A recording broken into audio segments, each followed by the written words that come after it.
Okay, so just try. It's very hard. It's very hard to do, especially with social media. Just try to compare yourself to yourself. Unless you're an identical twin, nobody else is like you. Welcome to the Mastering Diabetes audio experience, where we show you how to sit in the driver's seat of your diabetes health for the rest of your life. We'll teach you how to reverse insulin resistance, achieve your ideal body weight, gain energy, and get your best A1C following almost 100 years of evidence-based research. Our program teaches you how to reverse prediabetes, type 2 diabetes, and gestational diabetes, and how to simplify your life with type 1 diabetes, type 1.5 diabetes, and insulin-dependent type 2 diabetes by maximizing your insulin sensitivity using your food as medicine. We're on a bold mission to reverse insulin resistance in 1 million people. We're glad to have you joining us. Today we have an awesome episode. Today we're going to be talking with Joey Thurman of Joey Thurman Fit. I really hope you guys enjoy this episode because we did a deep dive here into understanding fitness. Not only just the benefits of fitness, but the actual how-to. How do you incorporate fitness into your lifestyle? That is the theme of today's podcast, right? And what we're doing is we're actually breaking it down into 3 different archetypes, 3 different types of people. Type of person number 1 is the individual who doesn't exercise at all, doesn't have a fitness regimen in their life right now, is a relatively sedentary individual and just wants to get more fitness in, but doesn't know how to start the game mentally or physically. Archetype number 2 is the individual who already has a fitness regimen in their lifestyle. They exercise 15, maybe 30 minutes a day. They do it because they enjoy it and they get a lot of benefit out of it. How do you get this? How do you take your fitness to the next level and continue to get more benefits over the course of time? And then archetype number 3 is the individual who exercises between 30 and 60 minutes per day, loves exercise. It's not a problem for them to do it. The question is, how do you take your current regimen and take it to the next level as well so that you can continue to get not only the physical benefits, but as with the metabolic benefits and the mental health benefits as well. Now, Joey Thurman himself is a fitness, nutrition, and health expert. He's the author of 365 health and fitness hacks that could save your life. And he's a host of the Fat or Future podcast, which we were on recently. He was named the best trainer in Chicago by the Chicago Sun-Times in 2015. And he's NewBeauty.com's top 3 favorite celebrity trainers. This guy's very smart.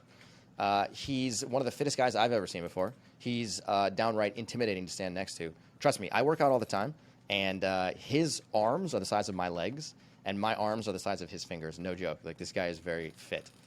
He's been all over the place. He's been on Good Morning America, The Kelly and Ryan Show, ABC, Fox, you name it. He has a TEDx talk.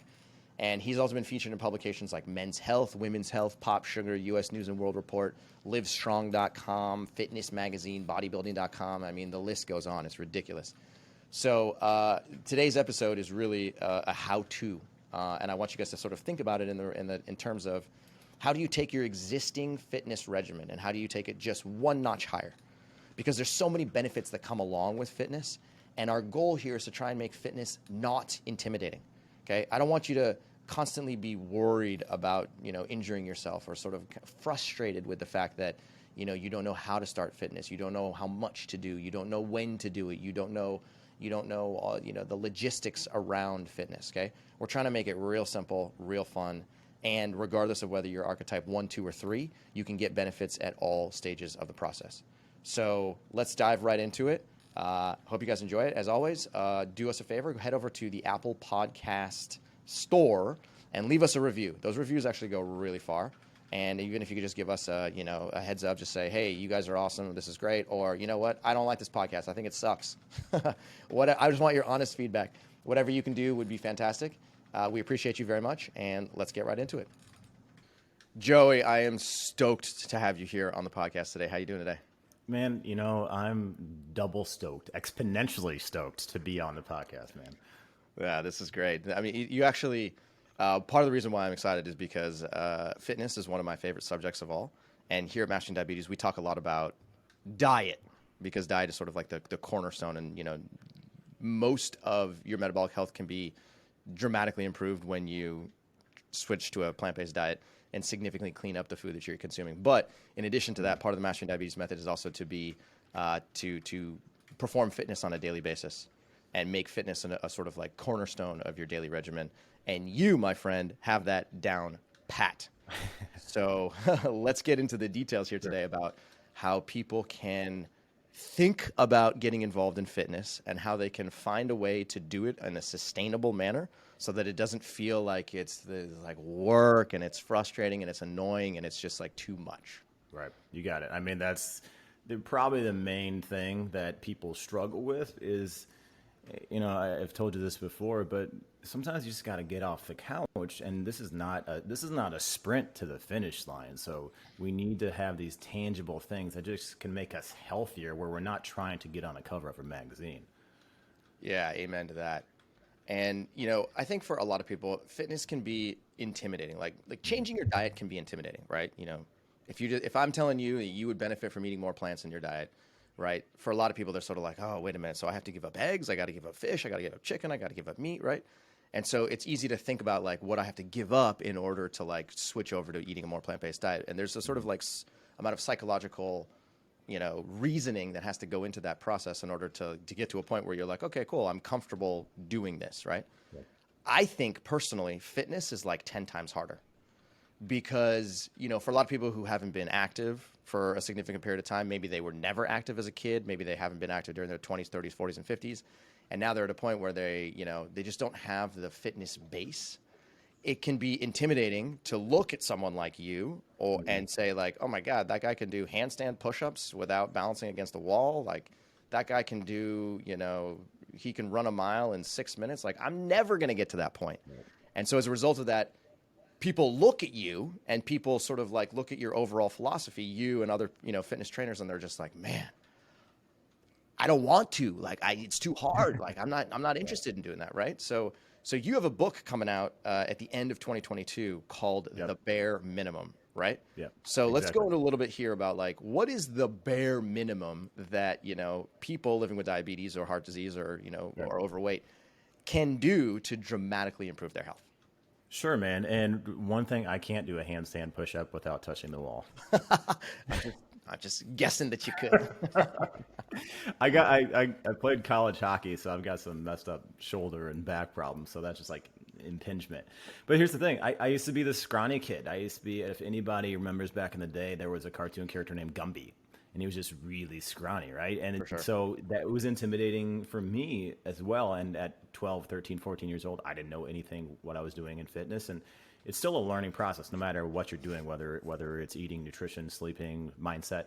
There's an entire plethora of things. So the reason why I came up with the concept, the bare minimum, is because people see these things, especially with social media, right? They see this inspirational and aspirational things where somebody's doing this crazy bear crawl or handstand push-up and like, wow, that's interesting. They'll watch the video. It might have hundreds of thousands of views, but no way they're going to do that, nor should they do that. When I see that, I think, yeah, that's entertaining, but that is completely asinine to what you should be doing. I mean, there's the minimum effective dose, and any little bit adaptation that your body's going to achieve just from doing that little bit extra, it may just sound like, oh, wow, this is really simple. But it is simple, especially for people starting. So you don't need to have an entire compilation of weights or go to a scary gym or anything. Literally, we can do a bunch of different things that can just get you off of the couch, that can get you moving a little bit more, which will help with the nutrient absorption, what's happening with your food, with your recovery, with your sleep, everything. So that's where this concept lies. And I think people will look at someone like me and they think, wow, I can't get to that point. Well, you know, me 15 years ago, I would look at myself and think the same thing. But then I realized, like, hey, let's take this step by step. I hired a coach and a trainer, and I started learning from other people and realizing that I was doing way too much too fast. I would pick up a Muscle and Fitness magazine and like, oh, let me do this program in here that a bodybuilder was doing that's glows in the dark because they're on so many steroids. Because like that's the thing. If you're a professional bodybuilder, IFBB pro, they are 100% on steroids. Yep. And this isn't a surprise. They're not testing. Like, I'm not saying they're not working hard and they're not eating that way to grow that much, but you literally can't get a pro card if you're not juicing just because everybody else Yep. is. You can So see it. people look at that, and they're just, they get so intimidated. And you're right, man. Yeah. Okay. So I think I could be wrong, but I think that our audience basically has like 3 different, personas in it. Persona number 1 True. are people that just don't exercise, period, end of story. They might be slightly overweight. They might feel like they don't have any base in fitness. And as a result of that, they're like, their fitness is not really like a conversation that's happening with them, and it's not a daily practice. Archetype number 2 are people that are involved in some type of fitness regimen, but they're doing, maybe like 5, 10, 15 minutes a day, and they're interested in doing it, but they find that like maybe their joints hurt, their muscles hurt, and maybe they don't have very much experience with it. And then archetype number 3 are people who are involved in fitness on a daily basis. They're going strong. They exercise 30 minutes a day easily. They enjoy it. It's fun for them, and it's a part of their lifestyle, right? So let's kind of walk through each different persona and try and come up with like a reasonable prescription so that it's fun and it's exciting, and all 3 of those personas can actually turn this into something that's like a sustainable daily practice, right? Got it. Okay, let's go with number 1. So somebody who, if you're listening and fitness just scares you, and you think that it's going to hurt, or even you just walking around, maybe you're carrying 30, 40, 50 plus pounds more, walking around, that's a lot of stress on your joints, right? And there's no doubt, and the research is irrefutable, that you need to be moving more. But I think we get caught up in thinking like, oh, I need 30 minutes a day. I need to be like that archetype number 3. Well, those people didn't start, they probably weren't on 30 minutes a day. They started from somewhere. So here's the thing. You need to get moving more, and these can be little things like they call non-exercise activity thermogenesis, NEAT. So basically, the little movements, if I'm sitting here, I'm literally twiddling my thumbs. I'm not kidding. This can start burning calories, and people that just fidget more can burn 800 to, depending on what research you look at, 2,500 more calories a day just from little movements, tapping your feet, moving around, right? That just creates that little bit of a metabolism spike right there. So just think about where you can pick up those little movements throughout the day, like whether it's twiddling your thumbs or just standing up every now and then, that can help. But one of the things that I prescribe people right away is simply walking after they eat. This is the simplest thing.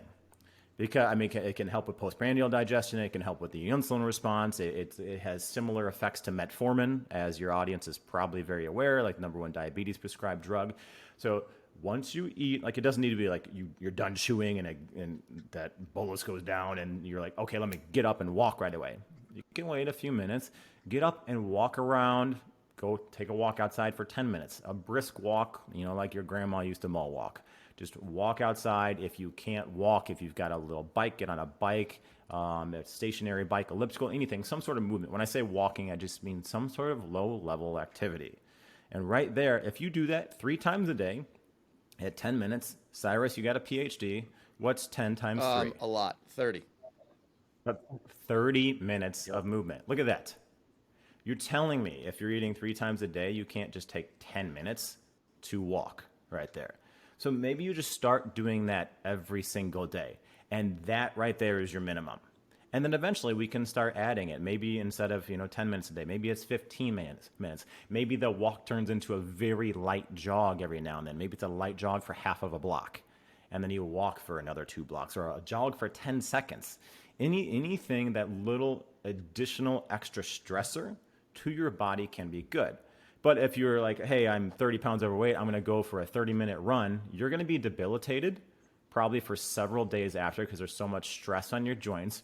Your muscles are not firing in the correct order to take load off of those joints as well. So the easiest thing you can do is just walk after you eat. If you think, hey, I only eat 1 or 2 times a day, maybe you're on a time-restricted feeding, you're fasting, fine. Try to walk 15 minutes twice a day. Okay, these are little things that you can do. Or maybe you take a brisk walk for 5 or 10 minutes before you eat. Also can help, with the nutrient absorption. And then you can do a few minutes afterwards. Or holding just planks, simple movements where it's sit down on your couch and then stand up. Sit down and then stand up. You just did 2 squats. Maybe that's it. Maybe it's literally 2 squats every couple hours. And that right there, it may seem so just minuscule, but it will add up. There's a bunch of different principles, whether it's the minimum effective dose or like Henneman size principle, all these different things where that little adaptation process can help out. If you did one set of bench press or push-ups, or most people probably shouldn't be doing anterior loading, so let me say that. Let me say one set of like a deadlift or a row, close to failure, like 1 or 2 reps in reserve, that is shown to increase your strength, and you can actually add a little bit of muscle tissue because you've never done that before. Somebody like me really wouldn't do much. But if you've never worked out before, or it's been years since you played high school football, right, whatever it was, that right there creates enough adaptation process where you will start to feel the change first, and then you will start to I'm see actually the really change. glad that you talked about going for a walk after you eat, because specifically with people living with diabetes, I cannot stress how effective this is at lowering your postprandial glucose response. Okay, so what that means is that suppose you were to eat a meal, and your meal would, your blood glucose would go up to, call it between 160 and 180 within a 2-hour period after eating your meal. And you see this pattern happening over and over and over again. Okay, if you literally ate the same food and expected that response, but then when you're done with eating, call it 15 minutes later, you go for a walk. And just like Joey's saying, you go for like a 10-minute walk, maybe a 15-minute walk, you can literally watch as your blood glucose, instead of hitting that 160 or 180, will hit like a 135, and then it'll come right back down. I mean, it is so powerful, and it is instant. It is like, in this world of instant gratification, if that's the way that your brain works and you want instant results, literally just do that, and that makes a huge, huge, huge impact. And then in addition to that, like you were saying, you can also do exercise before you eat.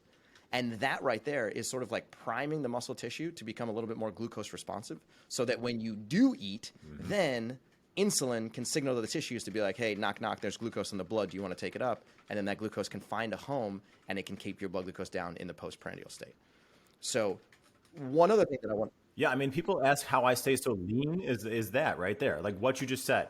I literally walk almost every single time. It's kind of those non-negotiables for me. Like I've got abs and I'm single digit body fat, which by the way, people probably necessarily shouldn't be single digit. We need a little bit of fat. But I do make money by the way I look sometimes. So be let's it. just let me put that caveat in there, right? So, right. Here's like just the walking afterwards, or if you call your exercise snacking prior to it, where 5 to 7 minutes, and there's a bunch of different research on this, whether that's like an incline walk or just like even just if we're still talking about archetype 1, right? I wouldn't have you do high knees, but that doesn't mean you can't do a marching in place where you're getting your knee up and you're getting that hip flexor activation. You're getting some core stability and some bracing out of it. Just literally march in place, up and down, as high as you can pull your leg up. When I say high knees, some people use anything as an excuse to think, I can't get my knee up to my hip crease. Well, as high as you can bring your knee, that's a high knee for you. Every body, BODY, is completely different. That's a great call. Okay, so now that we're still talking about archetype number 1, I think one of the dangers and one of the experiences that a lot of people, find is that they go from 0 to something that's a significant strain on their muscles and their joints, and then as a result of that, like you said, they feel debilitated. They feel excessively sore. They might get this delayed onset muscle soreness called DOMS. Or their joints might hurt for multiple days afterwards, and then it becomes discouraging, and then they're like, you know what, this whole fitness thing is dumb. I'm not going to do this anymore, right? So let's hammer this point home a little bit more here, right? If you're starting at 0, you must inch your way towards a more sustainable fitness regimen on a daily basis. But if you go from doing absolutely nothing to 15 minutes of like medium to high intensity exercise, good luck. You're going to be on the couch for the next week, right? Right. Yeah. And that's the thing here. People will use anything as an excuse. And exercise is probably one of the number one things. And I say this frequently, I get in trouble for it, but we are a product of our own pain and what we do, right? So often people, like if you're not eating well, if you're not sleeping well, and you're not doing anything to fix it, well, then what are you complaining for? You complain to me when you've tried everything under the sun, or is it under everything the sun or inside under of the moon? sun, What do I say? think. Under the moon. There you go. So, but here, you need to look at what you're doing right now. Just do a daily life assessment, and this is great in general. Write down how several days look. Okay, so I get up in the morning at 6 a.m. I woke up 3 times to pee. I didn't sleep that well. I feel groggy. At 7 a.m. I had a glass of water. At 8 a.m. I sat back on the couch. I fell asleep for 2 hours. I had X, Y, and Z to eat. I did work, right? Start writing all that out. And then right there, you've just got a little outline of how your week and your life is looking. And then think, where can I add these little bits of movement in? Okay, so I started doing the 10-minute walking 2 or 3 times a day. I haven't done any sort of weight training whatsoever. Well, my shoulders are completely rounded forward. Should I work on something in the anterior that's going to just exacerbate that issue? Or maybe I should work on my posture. Okay, like even look up some posture exercises, like retraction exercises, where you just basically pull your shoulder blades back and think about not making your neck go a turtleneck, just depress, come down, just bring your hands wide and back and squeeze your shoulder blades together. 10, 15 of those every couple of hours. That right there, the little bit is just making you more aware of that text posture, all those different things. Can you bring your laptop a little bit higher when you're looking at it so you're not stressing out your cervical spine so much? These little movement patterns. Then say, okay, let me do a full body workout. But people think full body and they think, let me do 3, 5, 10 sets, Cyrus, as you were saying, and they're completely shot. Can you do 1 set of an exercise for each body part? Literally 1 set, feel a little bit of a burn, which by the way is lactate, not lactic acid. We don't produce lactic acid. That's a common misconception. So like maybe you do, right, like you do a set of rows with bands or just a retraction. Maybe you do some bicep curls, maybe a set of squats, and maybe a front plank. That right there could be 5 minutes of working out. And then the next day you just do low-level cardio because you don't want to hit those same muscle groups twice in a row, especially, I mean, there's some different protocols and stuff if I'm training a celebrity, but we're talking about archetype 1 here. So then the next day you focus on some breath work, some meditation, some easy things, and then you do that low-level walking. And then the next day maybe you think, okay, let me do that same exact workout again. You don't need to change, and this was back in the day with people like muscle confusion and all that sort of stuff. Muscle confusion, really what that is just not being bored. That's pretty much what it is. Like, you know, like the anti-boredom technique, isn't it? Yeah, just the anti-boredom. I mean, how many ways can you shorten up a bicep, Cyrus, right? How many ways can I do this? Yeah, right, exactly. I'm doing a bicep curl and you're just moving your forearm towards your shoulder and you're trying to shorten up that tissue and lengthen as much as possible, right? Mm-hmm. So you can do all sorts of crazy different bicep exercises, which will just negate some of that boredom, but you can do the same program for 4, 6, 8, 10, 12 weeks as long as you start adding a little bit extra, relatively every workout. It doesn't need to be every single workout. And that's where people, especially the type 1s, just beat themselves up because they see their neighbor who lost 100 pounds and now they've got to work out much harder because they see what their neighbor is trying to do. Well, because their metabolic rate is down a little bit because they've got less tissue on them. So they need to work harder to keep that off. Okay, so just try. It's very hard. It's very hard to do, especially with social media. Just try to compare yourself to yourself. Unless you're an identical twin, nobody else is like you. You know, it's funny. I heard an expression yesterday for the first time that I thought was absolutely brilliant. It says, don't measure your results using someone else's ruler. And I was like, wow, that is brilliant. I'm going to steal that, right? But you're right. That, like you can only really compare yourself to yourself. And when you do, you are bound to see significant progress over the course of time if you can create a sustainable regimen and stop. I mean, you can look at other people for inspiration. Sure. But, if you're looking at somebody else who is doing handstand push-ups or is able to do, 100 air squats in, 2 minutes and say, oh, I should be able to do that. How come I can't do that? And then you try it and all of a sudden, boom, for the next week, 2 weeks, you're debilitated. It's not worth trying, right? Yeah, and then we also compare ourselves to ourselves from 20 years ago. Like, are you going to take the same vehicle you had in high school and race it against a brand new one right now? It's probably not doing well. It doesn't make sense to compare my 17-year-old self with my 38-year-old self. I know I look amazing, but look, you just can't do that, right? Because like we were brand new when we were younger. Like we're fresh cells and skin, and like you cannot compare that, right? So like maybe if it was 6 months ago and say, okay, I was doing this 6 months ago, that might be a little bit more of a measure, to use your analogy there. But 20, 30 years prior, and you've had all of these years of just being stagnant and complacent, don't compare yourself to that. Just think about what you're doing right now. What can you add right now to your regimen, whether that's fitness, nutrition, sleeping, mindset, family. There's a bunch of different things that all go into that. People are like, oh, it's diet and exercise. Well, I say it's sleep, diet, and exercise. So I know that we're talking about a lot of working out here, but if your sleep's not on point and you're off, everything else in your day is going to be off. Yeah. Okay. So what can people compare themselves to? So you're saying that you should compare yourself to yourself. Totally fine. I should compare myself today to who I was yesterday, or who I was a week ago, or who I was a month ago. Like, what's a reasonable time frame for me to be able to sort of like compare my current status versus? Yeah, I mean, I literally think where you're at right now, day one, and we wake up and we have different feelings, and sometimes we don't feel as well. So Cyrus, if you were gonna do a heavy leg day today, and you came in to train with me, and you didn't sleep well, or you had a cross-country flight, and I say, how you feeling? And I'm like, man, I didn't sleep well, got in a fight with a family member, whatever, and you're just fried out, I'm not going to load 300 pounds on your back, right? Because I'm not comparing you right now to the you were a week ago when you had more sleep and you were ready to go and get that workout, because you're just not going to be in tune with your body. You shouldn't load that weight on your back. You shouldn't go down into that ass to grass squat right now. Maybe we do some bicep curls. Maybe we do some ab work, something that is less risk of injury. So right there, I just think taking that self-assessment day by day is great. And then you start writing these things down, and let's take an example of a squat, right? You've got a 200-pound squat today. It doesn't mean you should have a 300-pound squat the next time you work out, but maybe it's just a small percentage. Maybe it's 202 or 205. Maybe it's an extra rep or so. So I think same thing as weight loss, isn't linear, and same thing with weight training. We want just the gradual curve to go up and start adding the progressive overload to that.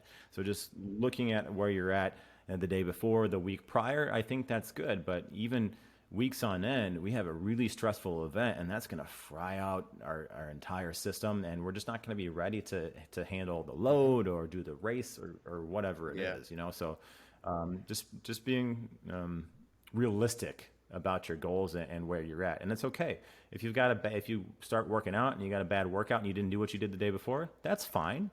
But what is that a common trend? Then we need to look at something. What's happening on a hormonal basis? What's happening with your sleep? What's happening with your personal relationships?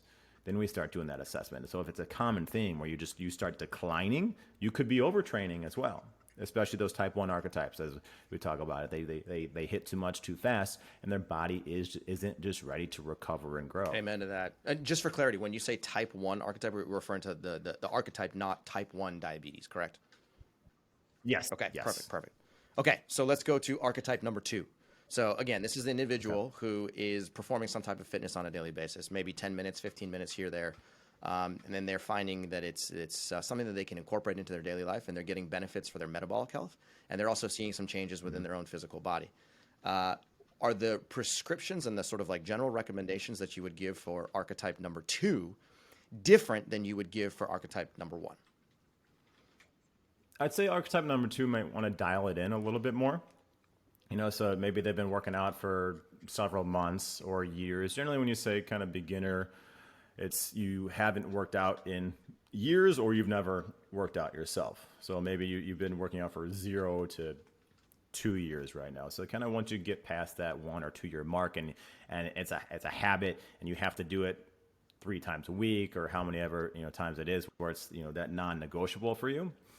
Then you start looking at, okay, I'm working out 10 or 15 minutes a day, but have you been specifically looking at what you're doing? Or you just kind of go into the gym and you hit the chest press machine, you go on to the next machine, you go on whatever, and you're like, okay, I feel good, I've moved my body today, I've gotten a lot of muscle contractions, which will help a plethora of things.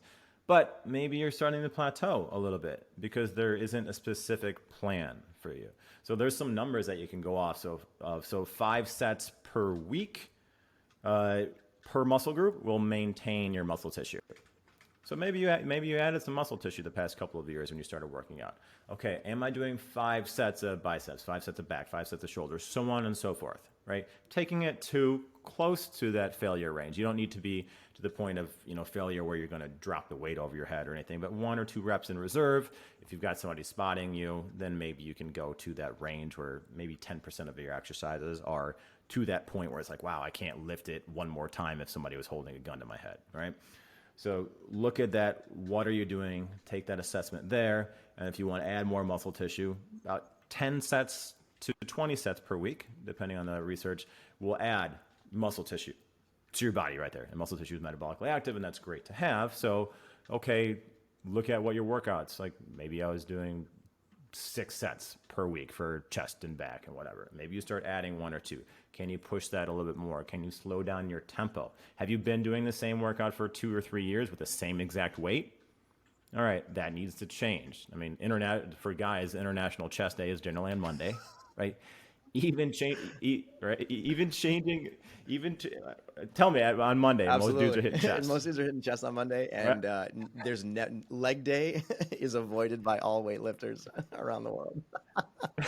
Yeah, pretty much. Leg day might be once a month for most fellas, but hitting legs, I mean, we have so many muscle tissues in our legs. So if we do a lot of leg training, especially like a deadlift and a squat or something that requires a lot of stability, we have an increase in testosterone. We have an increase in growth hormone.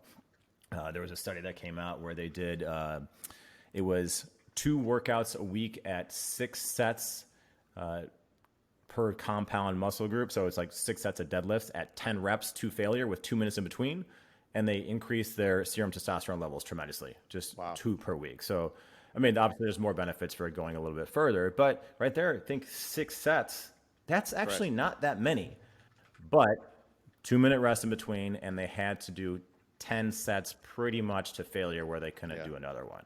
So the body is amazing at adapting, and that's Henneman's size principle right there. So that's really amazing at adapting, but it was that 2-minute in between, not an extra second longer, and obviously a regimented study. So take that assessment. The walking is still good. You should still maintain that walking, regardless if you're trying to add a bunch of muscle tissue. Like if you're doing long bouts of cardio and you're trying to become a bodybuilder, that's, you probably don't want to do that. But for health, as we're talking about for this type 2 archetype and just trying to get a little bit more, maybe you do 15 minutes of weight training and then maybe you do a 10-minute light jog, which weight training will predominantly during that burn up glycogen, or storage form of carbohydrates, and then getting that cardio in afterwards will help you burn a little bit more fat.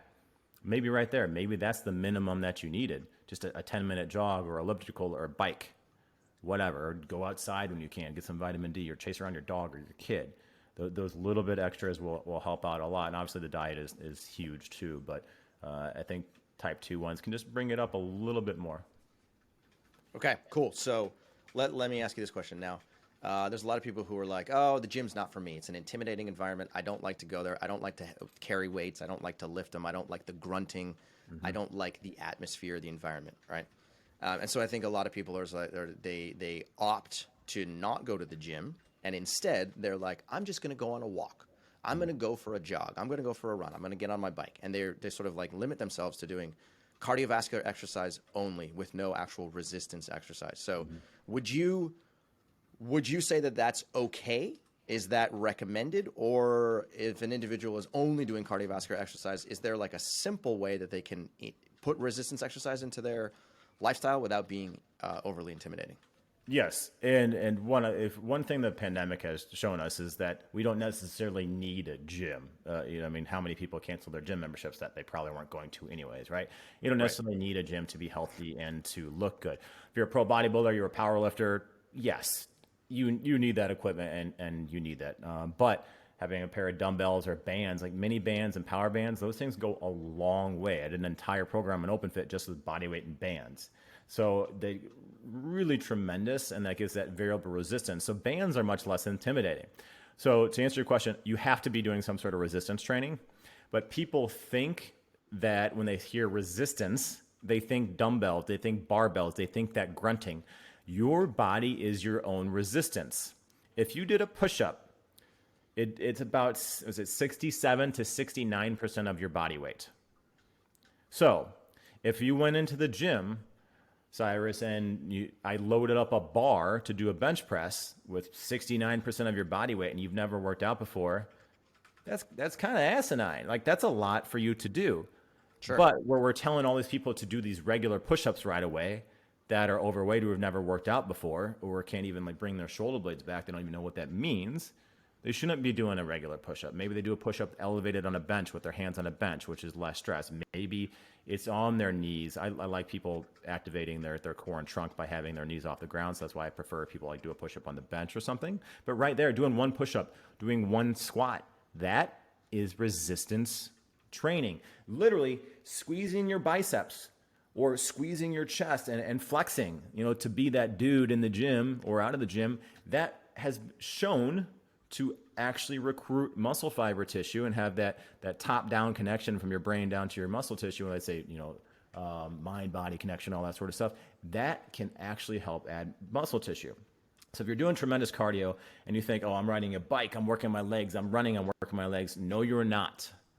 You are not shortening up that tissue as much as possible. Look up sliding filament theory if you're interested in that. But you need to shorten the tissue as much as possible and lengthen it. When you're on a bike, you're just maybe getting, maybe 30, 40% flexion. When you're running, you're still not getting that. Maybe if you're doing like an uphill sprint, you might get more hamstring and glute activation, but you're not going to build that tissue predominantly the way people are thinking.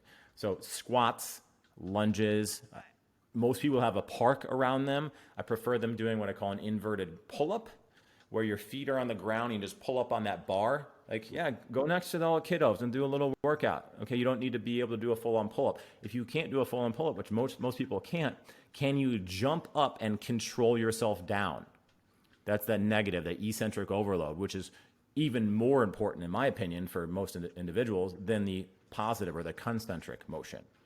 So if you want to take that bike ride, my father-in-law started doing this. He'll ride his bike an hour or two a day. Then he'll go to the park and he'll knock out on the bench. He'll do 10 or 20 push-ups on the bench. Maybe he'll do some step-ups. Put your foot on there. Step up, control down. Step up, control down. That's resistance training. And then I would like you to track it so you know exactly what's happening and how many sets you're doing in particular. But those little things right there are huge. Anti-rotation, anti-flexion, side planks, front planks done correctly. Think about squeezing your glutes. That'll take pressure off of your lower back. Really good. You don't need to do crunches and sit-ups all day long, which for most people I advise not to.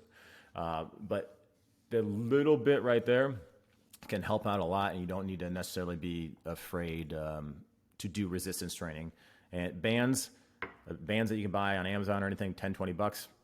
You can tie them around a pole, a tree, lots of retraction work, lots of rows, curls, presses, anything that can really help you out a lot. Yeah. So one of the things that I really like about what you just said is that if you're sort of like, if you're moving your muscle within 30 to 40% of its full range of motion, then within that range, you're actually going to be sort of exercising the muscle tissue. But if you're not working your muscle through an entire range of motion, then you are you're not going to get the full benefit of that exercise. So when you're running, when you're cycling, when you're sort of like hiking, you're working through a very small portion of the total range of your quadriceps, of your hamstrings, of your calf muscles.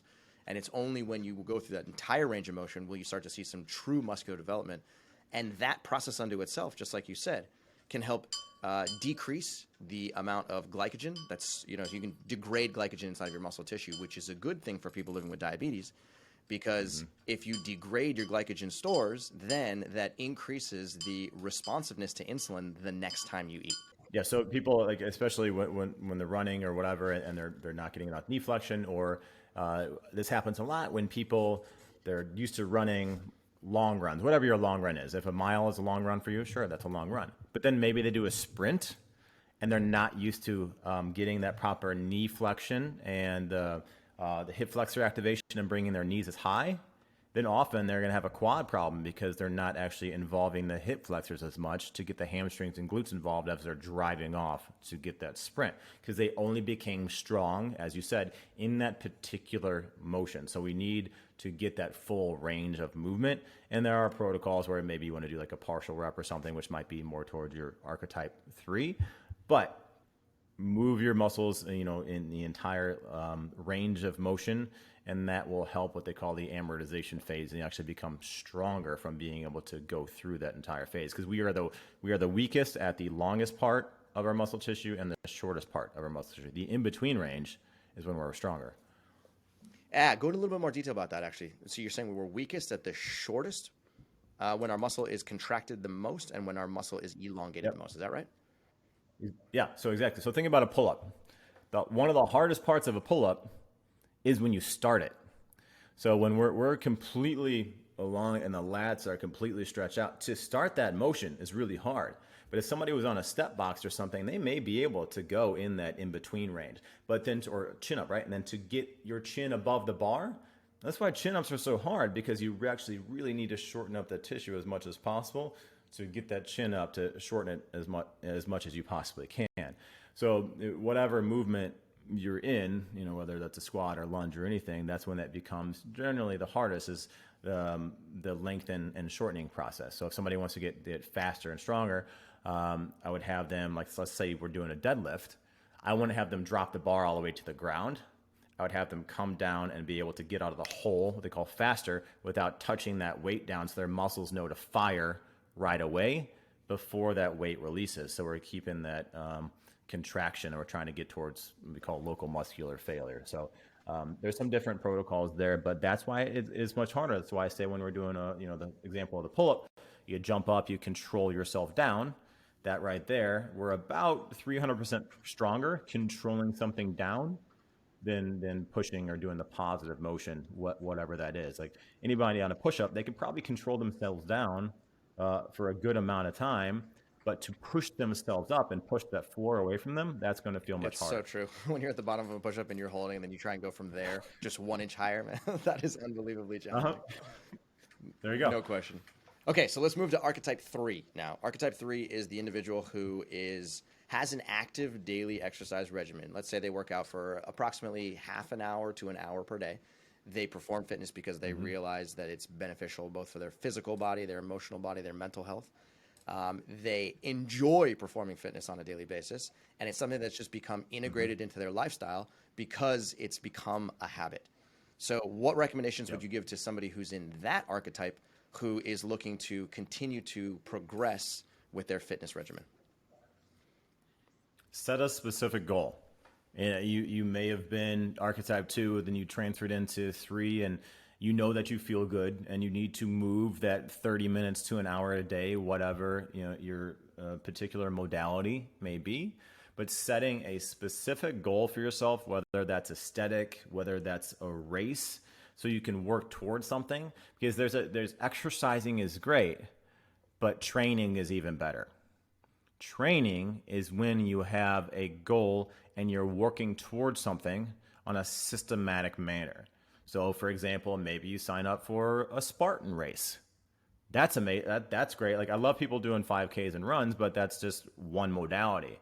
So it's like, say, a Spartan, a Tough Mudder, all these obstacle course races where you need a strength component, you need a muscular endurance component, and you need that cardiovascular component. And it's just fun to do and enjoyable. So you sign up for something where it's 6, 8, 10 weeks out, and you think, okay, I need to train for all these different modalities. And then you can have a specific regimen. Okay, where are you weak at? Maybe you've been doing a lot of pull-ups and things, and you can back off on that. Maybe you need to do more shorter sprint duration runs. Maybe you need to work on your 5K split time. So then you start getting this regimen, and you have an entire plan that you can set up. Or maybe it's you're going on a vacation in 6 weeks, or a high school reunion. Literally write everything out, what you're going to do, and plan that out. Okay, I'm going to bed at 9 p.m. every night. I'm going with the circadian sleeping, as they say. Right? Like you're going to sleep when the sun is pretty much going down, and you're waking up when it's getting up, preferably without an alarm. You're honing that in. Okay, you're not waking up all tired and exhausted. And they know, okay, an hour later, I'm getting my run in, or I'm doing my whatever. On Monday, Wednesday, Friday are my cardio days. On Tuesday, Thursday, Saturday are my full body training days. So that's when you really need to have a plan. And the same thing when you're trying to lose the last 5, 10, 15 pounds, you really need to watch every single calorie that's going in your mouth, and the type of food as well, especially if you're struggling with diabetes. Everybody should be watching what they're eating. But that's when you really need to get on a specific regimented plan, and then you hit that, whether it's that Spartan race that you did, or it's the vacation or the high school reunion. You hit that, you enjoy the race, you enjoy people saying like, what have you been doing? You look amazing. And then from there, you can set another goal and plan for yourself. And that's how you're going to continually train for life, as opposed to just, going through the motions, because working out it's amazing. It's great. But we need to have that adaptation response, what they call hormesis or stressors, right? So you need to add those additional good stressors in your life that will create that adaptation response and just, have you feeling better, number one, but then it'll obviously have you looking better, which is, let's be honest, a lot of people just want to look better too. So when it comes to creating a goal, let's go in a little bit more detail here about that. What's the ideal time frame to sort of like set a goal and move towards? Is it like, I'm trying to accomplish something a month from now, or 6 months from now, or a year from now? Like, what's a realistic time frame that enables people to become motivated, stay motivated, always have that goal in mind, and to work towards it without getting sort of sidetracked? Yeah, and it depends on how big that goal is. If somebody say, I want to lose 100 pounds in 6 weeks, well, that's just not feasible, right? Or if you did it, that would not be healthy. You just probably stop eating for 6 weeks. You can't do that. But to notice, muscular change and body change, we can put on maybe 1 to 2 pounds a month of muscle tissue. If you're a newbie, maybe a little bit more, without additional, pharmaceutical help, as I said before, which, we don't want to do that. So 6 weeks, you should start noticing a pretty big difference in your body, right? So if you just want to go down a pant size or two, 6 to 8 weeks, that's a good goal. But if you have an overall goal of losing a tremendous amount of weight, then you set the goal, okay, let's say, 1 to 2 pounds a week, and then you try to extrapolate that. Okay, 1 to 2 pounds a week, maybe I want to lose 8 pounds a month. Then look at how far out that is, and then you set your overall goal, and then each month you think about, okay, I want to drop 8 pounds this month. Some months it may be 7, some months it may be 10, right? So we're just looking at moving towards that goal, and are we progressing that way?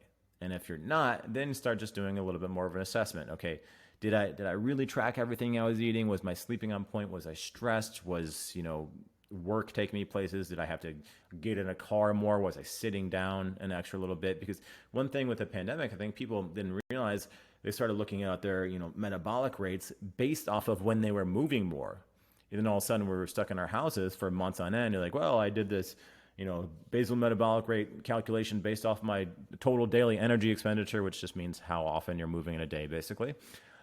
And then they're looking at that like, well, wait a minute, I can have 3,000 calories a day, but that was you months ago when you were moving more, when you were in office, when you were going back and forth, when you were walking around a lot, when you were taking meetings, when you were more active, and all of a sudden you were taking Zoom calls for 10 hours a day. Well, you were much less active. So just having that self-awareness is huge, and thinking, is this goal attainable for me? Have I hit it before recently? How does my body respond when I'm doing this? And can I do something extra to help achieve that goal? Maybe it's, especially with goal setting, you need to have a support system.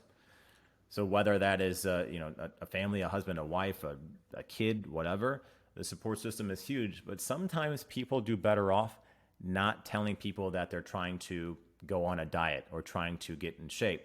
Because I think often what happens with that is you've got some people have toxic relationships with others, and then they're sort of, kind of holding themselves down. A person like, oh, you've been working out hard, you can have that piece of cake. You deserve this. But sometimes if you're just eating better and you're going out to a restaurant and you ordered a plant-based meal and you didn't tell people you were plant-based, they're not going to think twice. But if you're telling them that you're on a diet or whatever, they're looking at everything that you're doing. And some of those individuals might just be like, oh, you can have that, or you can order your cake, or you can have your drink.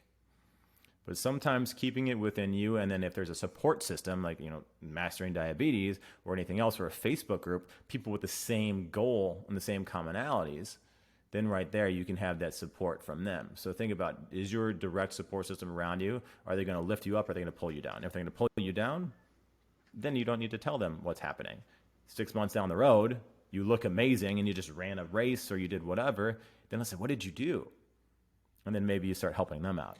Okay, so what do you do with somebody whose support system, like direct support system within their household, is not conducive to their lifestyle? In other words, somebody's like, okay, I'm going to try and adopt a plant-based diet, or I'm going to become more fit, and their husband, their wife, their sister, their brother, their kids are putting up roadblocks, and they're like, why are you doing that? That's inconvenient. I want to eat meat. Stop doing this, right? And all of a sudden they're just like, man, I can't even, in my own kitchen, I feel like a prisoner, right? Is there any strategies that you have for like trying to sort of liberate yourself from this like frustration?